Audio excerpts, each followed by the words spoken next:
Saudações a todos, sejam bem-vindos a mais um vídeo do canal. E o vídeo de agora vai ser uma análise da fala do professor Geografia sobre o Trump elevando o tom contra o Brasil, porque a gente já sabe que o Trump tem uma agenda muito bem estabelecida de dominar a América Latina, de manter sua influência naquilo que eles consideram como seu quintal. Então a gente vai ver de que formas ele está articulando isso. Mas antes de começar, eu quero pedir a todos que curtam o vídeo, se inscrevam no canal, deixem seu comentário e compartilhem o material com os amigos assim. Fazendo tudo isso, você ajuda a dar mais relevância para o canal junto ao algoritmo do YouTube. E agora, sem mais delongas, vamos começar. Os Estados Unidos revogaram o visto da embaixadora do Brasil em Washington, Maria Luísa Ribeiro Viotti. Cara, não expulsaram ninguém, tá? Isso é importante. Não romperam relação com o Brasil. Só tiraram o carimbo do passaporte da representante do maior e mais rico país da América Latina. E a ideia que eu quero defender, cara, hoje é essa. Isso não é briga de ego entre dois governos que se antipatizam. Quando uma potência precisa de visto, tarifa e sanção para ser obedecida, ela não está exibindo força. Ela está admitindo que perdeu a capacidade de convencer. Eu sou o professor Jean, mais conhecido como Geografia na internet. Bora pensar juntos. Desce dando um like, pelo menos 30% de like. Tenho muita visualização e pouco like, às vezes nem 10%. Preciso da sua ajuda. Ó, vem aqui comigo. Ó. Começa pelo detalhe que quase ninguém, cara, falou. O mundo pulou isso. Existe um praxe na diplomacia aí que tem séculos. Antes de anunciar publicamente o nome de um embaixador, o país envia a consulta para o país que vai receber. O New York Times escreveu isso como uma tradição de longa data, observada pela maioria dos países. Quase todo mundo faz isso. Não é cortesia bonitinha, é o reconhecimento de que nenhum país coloca um representante dentro do outro sem que o outro concorde. É o básico. Você vai pôr alguém na sua casa. Até porque se não fosse assim, ia ser muito complicado manter uma boa relação diplomática com o país que está recebendo o diplomata. Então, até que faz sentido você primeiro fazer uma consulta ao país que vai receber o diplomata antes de fazer esse apontamento. Sem você dar autorização? Cara, que loucura é essa? Os Estados Unidos inverteram a ordem. Anunciaram um tal de Daniel Pérez como embaixador em Brasília antes de pedir formalmente a aprovação do Brasil. Veio a demora brasileira, isso sim. E a demora virou motivo alegado para revogar o visto da nossa embaixadora. Cara, repara a engenharia dos caras. Eles furam o procedimento. O furo gera o impasse. O impasse é cobrado do Brasil como se fosse birra nossa. Olha isso, o absurdo. E a BBC, cara... Isso parece muito coisa do Trump mesmo, porque ele sempre tem esse jeito de indicar que a culpa das coisas que acontecem são sempre do outro. Nunca nada é culpa dele, é sempre do próximo. E é o que a diplomacia dos Estados Unidos está fazendo nesse caso. Que está apurando isso, diz que o Brasil nem tem intenção de bloquear o nome do cara. Criaram o problema e mandaram a conta para o outro lado, cara. Ou isso não é acidente de protocolo? É método estadunidense. Agora, gente, analisa o instrumento que foi escolhido. O visto controla quem entra e quem circula e quem representa. Nos últimos anos, ele foi promovido, tá? Deixou de ser burocracia, consultar e virou arma de política externa. Não é só, não. Pensa eu, Geografia, quero ir para Disney, Mickey, vou lá pegar o bendito visto. Se a galera perguntar do que... Inclusive, os Estados Unidos são conhecidos por ser um dos países mais difíceis de se conseguir visto. Eles complicam a obtenção de visto de forma proposital, porque eles têm lá todo um aspecto meio xenofóbico de, apesar de ser um país formado por milhões de imigrantes, eles têm esse caráter xenofóbico na sua relação com outros países. Então é difícil de obter visto para entrar nos Estados Unidos. Se você trabalha, eu sei que você é youtuber, olhar meu canal vai falar, sem visto. Vou fazer assim, não tem problema. Olha a escala, olha a escada. Ano passado, gente, tarifa de 50% sobre produtos brasileiros. O Financial Times é direto ao dizer que aquilo foi uma tentativa fracassada de fazer o Brasil retirar as acusações de golpe contra o Bolsonaro. Depois, sanções a autoridades brasileiras. Em julho deste ano, tarifas de 25% sobre diversos produtos. Que fique claro, o Bolsonaro tem sido usado pelo Trump como uma desculpa para atacar o Brasil. Ele é o pretexto. Ele não é a razão real. O Trump tem aplicado ou empregado certas medidas para minar o poder e a influência do Brasil no contexto latino-americano, e o Bolsonaro está sendo o bode expiatório, está sendo a desculpa perfeita para isso.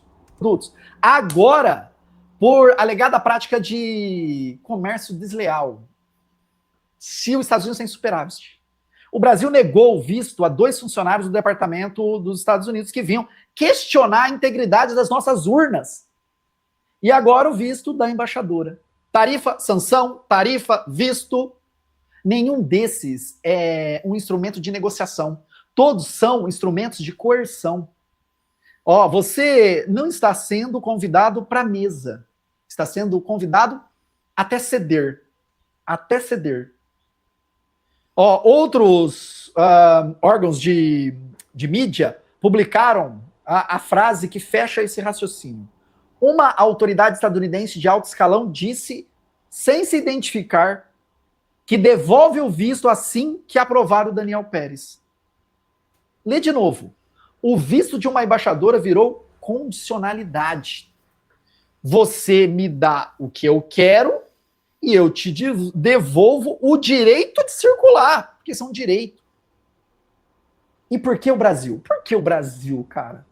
O Washington Post descreveu tudo isso como um ponto mais recente de uma disputa crescente entre os Estados Unidos e o maior e mais rico país da América Latina. Essa descrição, cara, já é a resposta. O jornal deu a resposta dos interesses estadunidenses aqui. Não é ideologia. É como eu falei, estão usando esse tipo de subterfúgio como um pretexto para poder minar a posição do Brasil no contexto latino-americano. Porque o Brasil seria a principal, digamos, ameaça a uma hegemonia dos Estados Unidos na América Latina. Não que seja uma grande ameaça, sim, porque a gente sabe que o Brasil não é um país tão poderoso no contexto global, mas é a principal ameaça. Nunca é só ideologia. A América Latina é tratada como quintal da doutrina estadunidense desde 1823. E o Brasil é a peça sozinha que desorganiza o tabuleiro. Por quê? Território continental, tem energia, alimento, minério e água. Gente, desculpa, mas não é o Paraguai. Não é o Uruguai, que são países pequenos, cara. O Brasil é uma potência, o Brasil é BRICS. Um país que tem a China como seu principal parceiro comercial. Senta nos BRICS, discute em voz alta comércio fora do dólar. Um Brasil alinhado automaticamente é um ativo. Um Brasil que decide caso a caso é um problema. Pessoal, não é porque seja inimigo. Não, porque quebra a presunção de obediência. E aqui está o detalhe, cara, mais revelador dessa história. O próprio jornal, o Washington Post, ouviu um funcionário do próprio Departamento de Estado que questionou a abordagem de confronto dos Estados Unidos com um argumento muito simples, galera. Ele diz o seguinte: toda vez que Brasília se apresenta como quem enfrenta Trump, o governo brasileiro sobe nas pesquisas. Entendeu? Cara, brasileiro não gosta do Trump, nem de direita nem de esquerda, só lunático. Na verdade, boa parte do povo dos Estados Unidos também não gosta do Trump, e não dá para culpar eles, porque o cara realmente é pirado da cabeça. Gente, isso é uma confissão sobre natureza de poder. E aí tem um geógrafo, Milton Santos, que ele lia o território como lugar onde as forças externas se materializam e encontram resistência. Pessoal, a hegemonia de verdade nunca se sustentou só na força. Ela se sustenta quando o dominado aceita a dominação como natural. Quando a arma aparece, é porque o consentimento acabou. Tarifa é a arma de quem não convence mais pelo mercado. Visto é a mais barata de todas. Não custa nada assinar, não é? E você escolhe o instrumento barato quando cai. E mesmo assim você tem que pagar pelo visto para entrar nos Estados Unidos. Isso que é a coisa mais interessante. Ou seja, ainda é uma fonte de renda para eles. Caro, já funciona. E é aqui, cara, que eu preciso falar uma coisa que não é somente sobre geopolítica. Ou melhor, é sobre geopolítica. Gente, eu trabalho aqui na internet há mais de 15 anos, trabalho pré-vestibular, discuto com vocês aqui diariamente geopolítica, né, para explicar o mundo de forma didática. E por conta disso, né, eu decidi ser pré-candidato a deputado federal pelo Partido Verde. Porque constrói em infraestrutura, ciência, educação pública, em diversificação de comércio, em todas as coisas que passam por onde? Por orçamento. E quem aprova orçamento? O Congresso. E se você coloca aqueles lá, você já sabe a resposta. E foi por isso, cara, que eu tô aqui na luta e preciso muito, muito, muito do seu apoio. Ó, aponte o celular nesse QR Code, link na descrição, vem pro time do Geografia lá, a gente vai conversar muito mais perto, vamos dialogar sobre o Brasil aí nesses meses. Agora você vai dizer, Jean, você está fazendo o Brasil de vítima. O Brasil também negou o visto a 2 estadunidenses. Os dois lados estão jogando. E o atrito é eleitoralmente lucrativo para o governo brasileiro. Você mesmo citou que o cara lá do Departamento do Estado estadunidense disse isso. Gente, essa objeção tem verdade por dentro. Tem cálculo eleitoral dos dois lados. O governo nenhum entra numa crise dessa sem calcular. E houve um gesto brasileiro também, óbvio. Mas repara no que é. Mas isso aí a gente pode contar com uma retaliação, né? Porque o fato gerador foi vindo dos Estados Unidos. Então, qualquer resposta que venha do Brasil é uma forma de retaliação. Essa leitura apaga. Ela troca reciprocidade de gestos por simetria de poder. Os dois negaram visto, é verdade. Só que apenas um dos dois pode impor tarifas de 50% na economia do outro e esperar que o outro dobre. Apenas um sanciona a autoridade do outro. Apenas um anuncia embaixador antes de pedir licença e depois cobra entrada. Trocar dois tapas não faz dois países serem do mesmo tamanho na órbita geopolítica. E com certeza não são, a gente tem que admitir, os Estados Unidos têm um peso geopolítico muito maior do que o Brasil. Mas isso não quer dizer que o Brasil seja insignificante, ele é a principal economia e principal expoente de poder na América Latina, que é justamente a região onde o Trump escolheu focar os seus esforços. Mas agora eu quero saber de vocês, o que vocês acharam da fala do professor, o que vocês acharam nos meus comentários. Escreva aqui embaixo, também não se esqueçam de curtir, compartilhar e se inscrever no canal. Eu agradeço a todos por terem assistido e verei a todos novamente no próximo vídeo do canal. Um abraço e valeu!